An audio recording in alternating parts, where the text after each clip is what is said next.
When we became terrestrial bipeds, as opposed to arboreal bipeds, as our ape ancestors almost certainly were, the shape of the pelvic opening changed, becoming smaller and more oval.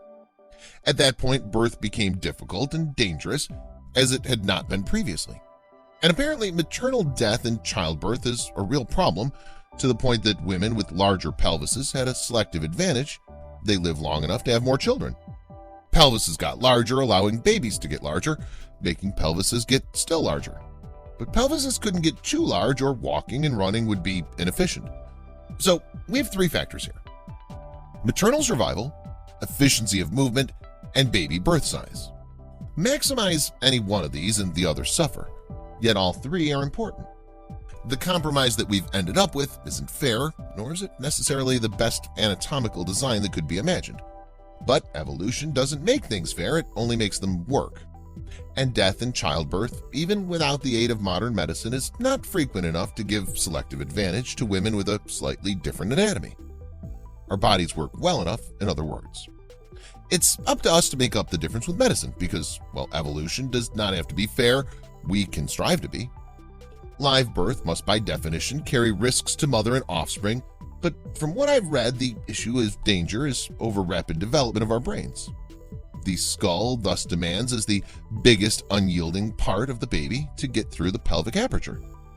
So it may be that there was a point in time where the damage done during birth was so great it threatened survival of the human beings of that era. We have to assume that this didn't happen since we're here and also we're dealing with this process. I too find it strange that childbirth in humans should be so painful, but of course it's worse for modern women whose body is nothing like as flexed by the process of living as it was in the past. I'm nevertheless amazed and impressed at the drive that persuades any woman to go through this, never mind many times. But women do and survive, and in one case of my acquaintance remains in stunningly good shape despite 6 confinements. As a boy, I was told that farm workers in primitive countries often gave birth at the field edge and returned to work within minutes. How true this was is anybody's guess. My water broke at 9 a.m. Friday morning. I was having irregular contractions that frequently puttered out for hours at a time, but it was obvious I was in labor.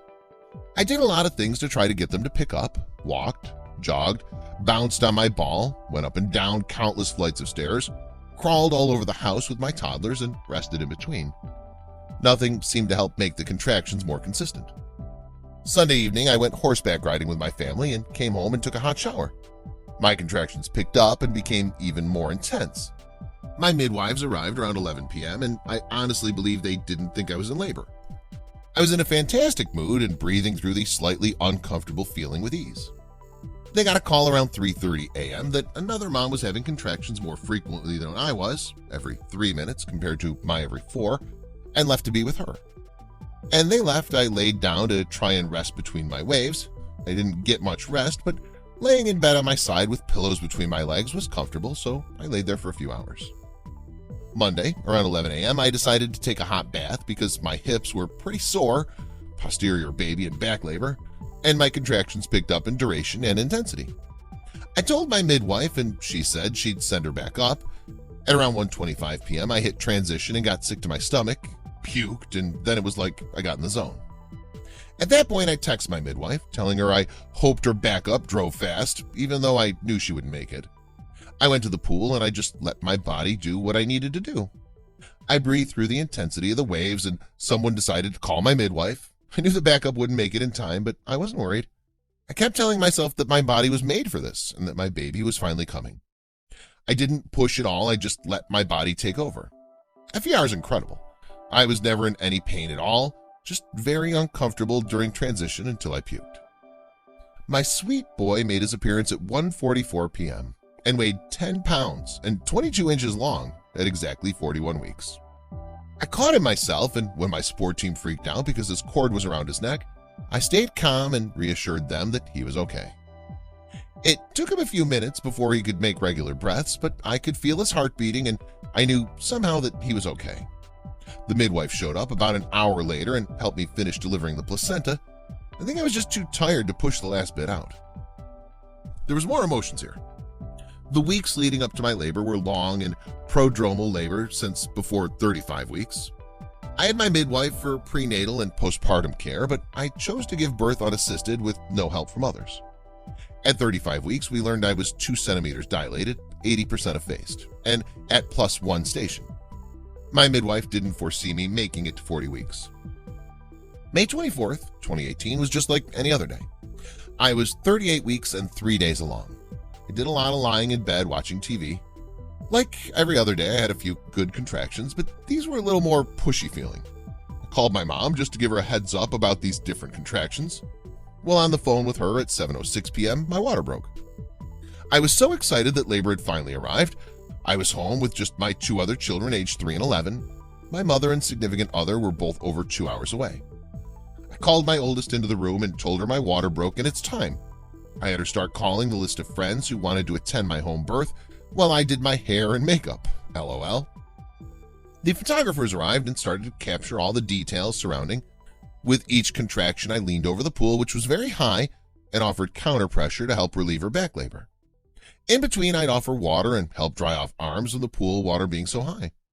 There was a moment in between contractions where Joel and Lucy leaned on each other, so I quietly stepped back, allowing them to have a moment with each other.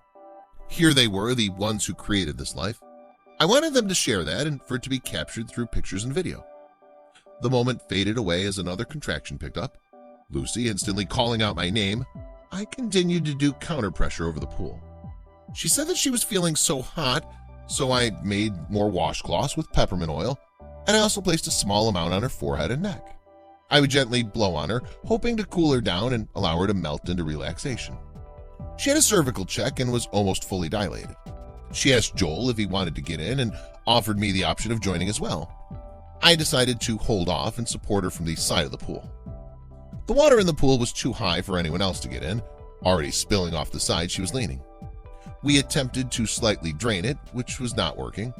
Lisa helped scoop some water out with a bowl, and Lucy continued to become closer and closer to the end. She mentioned she wanted to get out and try the birth chair, the chair that she'd always preferred giving birth in. It offered her security, balance, and optimal positioning. Joel got out to work on the pool, fix the cameras, and change into dry clothes. In between a contraction, I came into the pool when she requested that I push harder on her lower back. Being in the pool was much more beneficial to apply pressure because I was at a perfect angle. She checked her own cervix and would attempt to feel the head out of her baby. Eventually, she decided she wanted on the birthing chair, so we got out. I tried to pat myself off with a towel and went behind her waiting for the next contraction. She started to bear down, and I could literally feel the pressure and energy radiating off her body and skin. To be that close to a mother giving birth is indescribable. There are no words that come to mind that would accurately tell you how powerful and life-changing that is. As she pushed, her energy became a part of me. She leaned back fully, allowing me to support her body as she birthed the head of her child. Joel and her held hands, and he also caught underwater footage. Within the same contraction, she pushed out the rest of the body and allowed Rainbow to swim up to her, offering Rainbow a gentle and easy transition into the world. We had to get the baby under the level of the placenta to allow blood flow and to get her oxygen going, so I lifted Lucy up. The midwives stimulated her and she let out a cry. Lucy and Rainbow sat in my lap so they could be above the water level, and the new mommy nursed her sweet baby. While the big brother and sisters loved her on the side for the pool, she stayed on Mama's chest. At one point, Rainbow had her tiny hand reaching back and holding my finger. It was such a sweet moment to connect with her. Happy birthday, I told her. I left the birth feeling so inspired and honored. When I woke up that morning, I would never have guessed that I'd be in a pool when she was born, let alone supporting Lucy from such a close, intimate distance. I don't know that I'll ever get to experience something like that again, so I'm soaking it all in. What a cherished memory for myself, the family, and for Rainbow to look back on. That won't happen, at least in societies with access to medical procedures to save the mother and child. That's good, but having big children is also not really that desirable, as they're a physical problem for the mother. Homo sapiens originally gave birth in shallow water. Water birth is still a lot less dangerous for both mother and child.